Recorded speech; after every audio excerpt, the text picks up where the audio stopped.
Shalom, selamat pagi Bapak Ibu, Saudara-saudara, juga anak-anak yang dikasihi oleh Tuhan Yesus Kristus.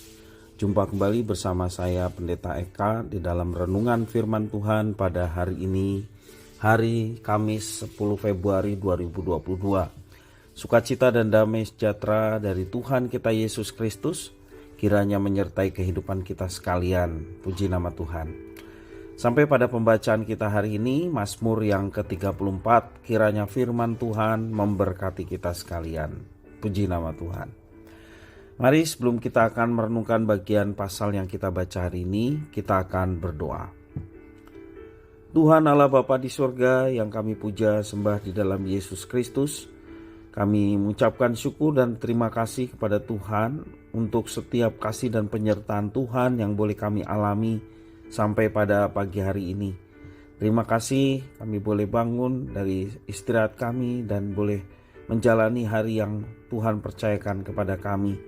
Kami mohon pimpinan-Mu ya Tuhan, untuk setiap langkah hidup kami diterangi oleh firman Tuhan, sehingga kami tidak salah melangkah dan hidup kami sungguh menyenangkan hati-Mu, karena firman yang kami baca dan renungkan kami terapkan dalam hidup kami setiap hari. Terima kasih Bapa, terpujilah nama-Mu. Demi nama Tuhan Yesus kami berdoa. Amin. Mazmur yang ke-34. Dari Daud pada waktu ia pura-pura tidak waras pikirannya di depan Abimelek, sehingga ia diusir lalu pergi. Aku hendak memuji Tuhan pada segala waktu. Puji-pujian kepadanya tetap di dalam mulutku. Karena Tuhan jiwaku bermegah, biarlah orang-orang yang rendah hati mendengarnya dan bersuka cita. Muliakanlah Tuhan bersama-sama dengan aku. Marilah kita bersama-sama memasyurkan namanya. Aku telah mencari Tuhan, lalu ia menjawab aku dan melepaskan aku dari segala kegentaranku. Tunjukkanlah pandanganmu kepadanya, maka mukamu akan berseri-seri dan tidak akan malu tersipu-sipu. Orang yang tertindas ini berseru dan Tuhan mendengar. Ia menyelamatkan dia dari segala kesesakannya. Malaikat Tuhan berkemah di sekeliling orang-orang yang takut akan dia, lalu meluputkan mereka. Kecaplah dan lihatlah betapa baiknya Tuhan itu. Berbahagialah orang yang berlindung padanya. Takutlah akan Tuhan, hai orang-orangnya yang kudus, sebab tidak berkekurangan orang yang takut akan dia. Singa-singa muda merana kelaparan, tetapi orang-orang yang mencari Tuhan tidak berkekurangan suatu apapun yang baik. Marilah anak-anak, dengarkanlah aku. Takut akan Tuhan akan kuajarkan kepadamu. Siapakah orang yang menyukai hidup, yang mengingini umur panjang untuk menikmati yang baik? Jagalah lidahmu terhadap yang jahat dan bibirmu terhadap ucapan-ucapan yang menipu. Jauhilah yang jahat dan lakukanlah yang baik. Carilah perdamaian dan berusahalah mendapatkannya. Mata Tuhan tertuju kepada orang-orang benar dan telinganya kepada teriak mereka minta tolong. Wajah Tuhan menentang orang-orang yang berbuat jahat untuk melenyapkan ingatan kepada mereka dari muka bumi. Apabila orang-orang benar itu berseru-seru, maka Tuhan mendengar dan melepaskan mereka dari segala kesesakannya. Tuhan itu dekat kepada orang-orang yang patah hati, dan ia menyelamatkan orang-orang yang remuk jiwanya. Kemalangan orang benar banyak, tetapi Tuhan melepaskan dia dari semuanya itu. Ia melindungi segala tulangnya, tidak satu pun yang patah.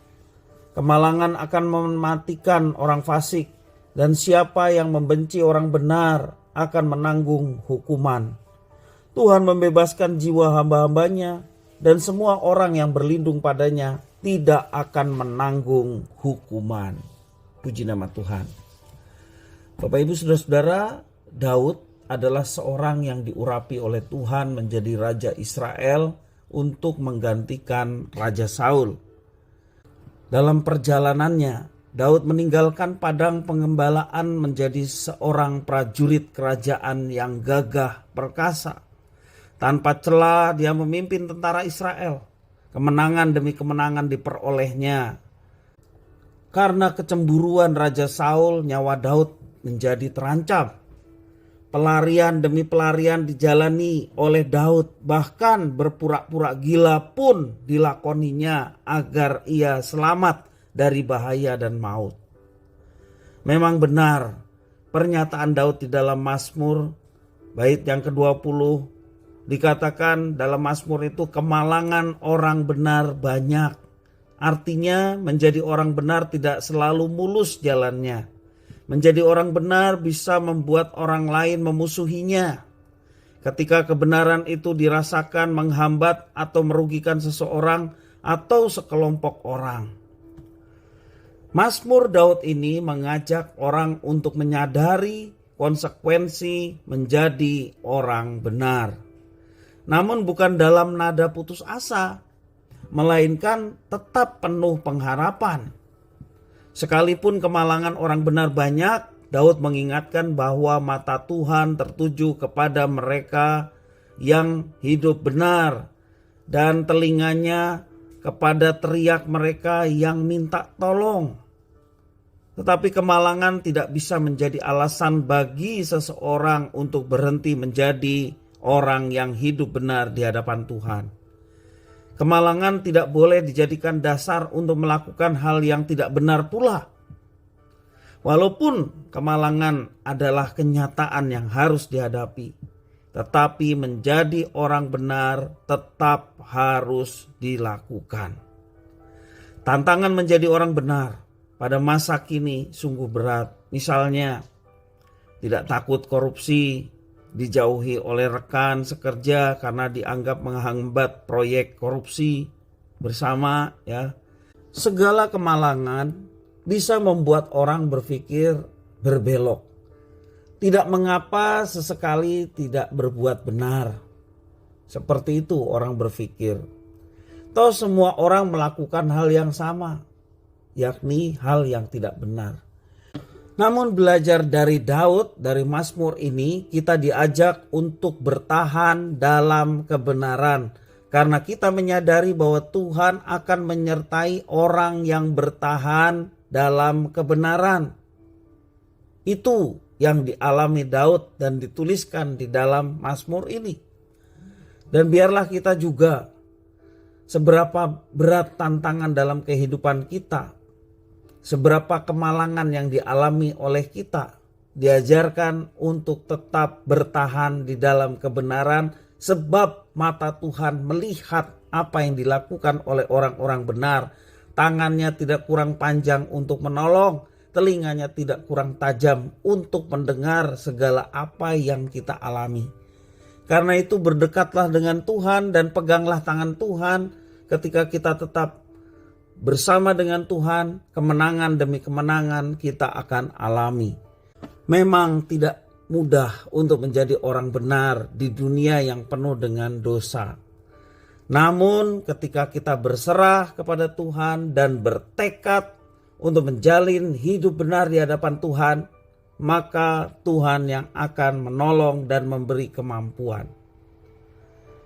Kiranya firman Tuhan memberkati kita sekalian. Mari kita berdoa.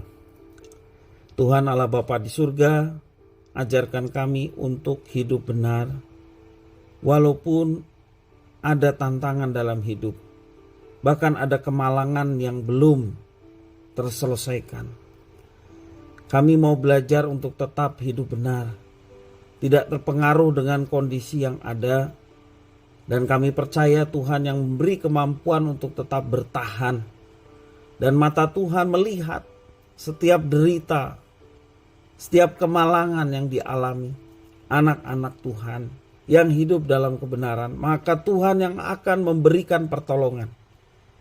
Tuhan yang kami sembah sama seperti yang Daud sembah. Karena itu kami mau menyembah Tuhan, memuji Tuhan dan dekat dengan Tuhan. Sehingga hidup kami benar di mata Tuhan dan tidak ikut-ikutan melakukan tindakan yang tidak benar atau melawan Tuhan. Terima kasih ya Tuhan atas firman-Mu. Mampukan kami untuk dapat menerapkannya. Demi nama Tuhan Yesus Kristus kami sudah berdoa. Haleluya. Amin.